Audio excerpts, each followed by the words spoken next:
Hi, Florian. Thank you so much for coming to have this interview with me. Can you tell us a little bit about who you are and what you do? Absolutely, my pleasure. So, as you said, my name's Florian. My main job is being the general counsel for Siemens Energy in the Middle East. And as a side job, I also chair Siemens Energy's Inclusion and Diversity Council for the Middle East, and I'm a co-chair of Siemens Energy's Disability Network. Thank you so much. So we'll dive straight in. What are the areas of focus for Siemens Energy when it comes to employment of people of determination? So the first priority and the basis of it all is inclusion. We want to be a place where everybody feels at home and where everybody likes to go to work and where we can capitalize on the skill sets of all people as a consequence. Now that requires a certain diversity, because if you're the only one of a subgroup, the likelihood that you will feel alone is higher and you will not feel so welcome. So diversity is a great focus for us when hiring. And that includes, of course, people of determination. Now, we have fully accessible postings. We obviously do not discriminate. And we make the necessary accommodations for an interview and also for a job later. I think the biggest area where we need to work on, and our biggest priority at the moment, and also a tough task, is to work on changing the mindsets of the hiring managers. For whatever reason, if you talk about employing people of determination, the first thought and the first idea always is, oh, but then we have to make this and that accommodation. Instead of taking it the way you also would pursue a business opportunity, to focus on the opportunity and the skills first, right?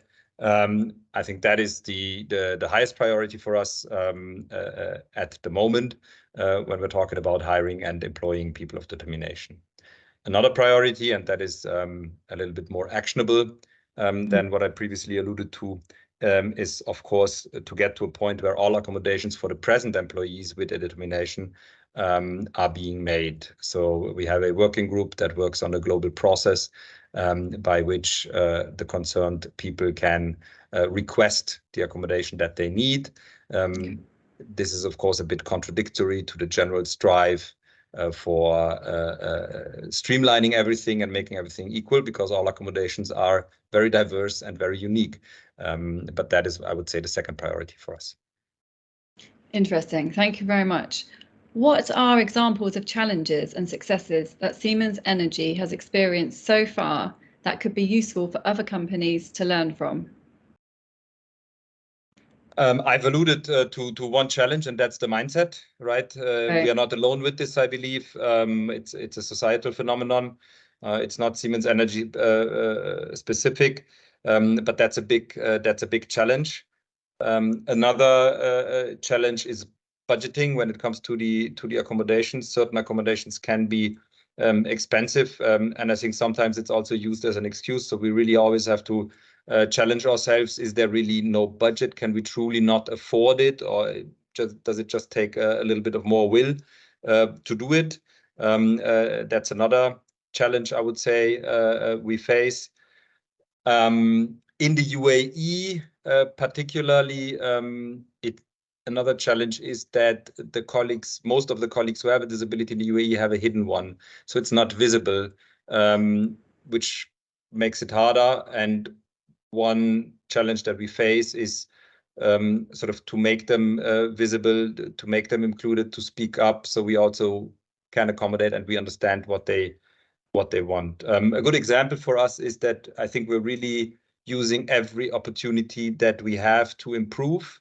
And one outstanding example, and kudos to my colleague Amin from real estate, is our new facility at the Dubai Expo, which is fully accessible, gold standards, going above and beyond the requirements of the laws in the UAE. Really a super accessible place. We have a wall of inclusion where we cooperated with the Dubai Center for Special Needs, which also visibly demonstrates our commitment. So I can only encourage each and everyone. And we will have the IEE next week at the facility, so hopefully you all get a tour.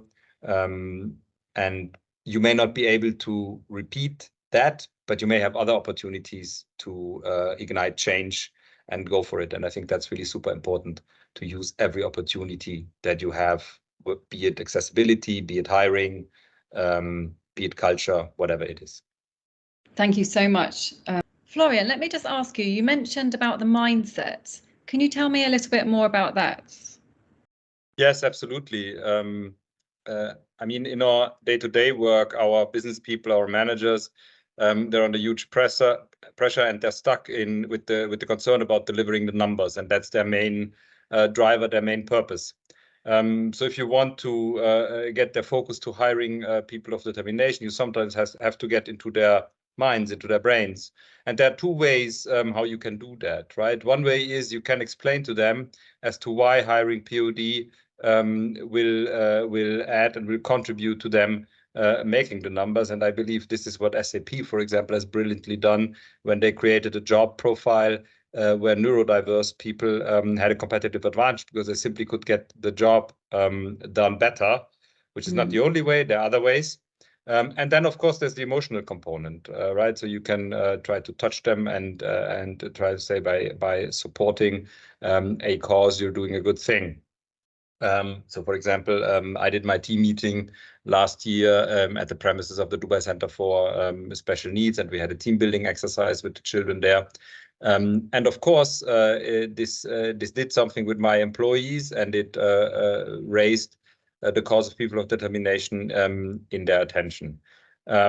Ultimately, what we have to come to is to a feasible business case, to a win-win situation where everybody benefits, the companies and the people of determination. And then what people of determination can bring to the table, I think, as a competitive advantage over others, is a certain resilience and fighting spirits, because they were born with the challenge and the determination that they had to overcome every day.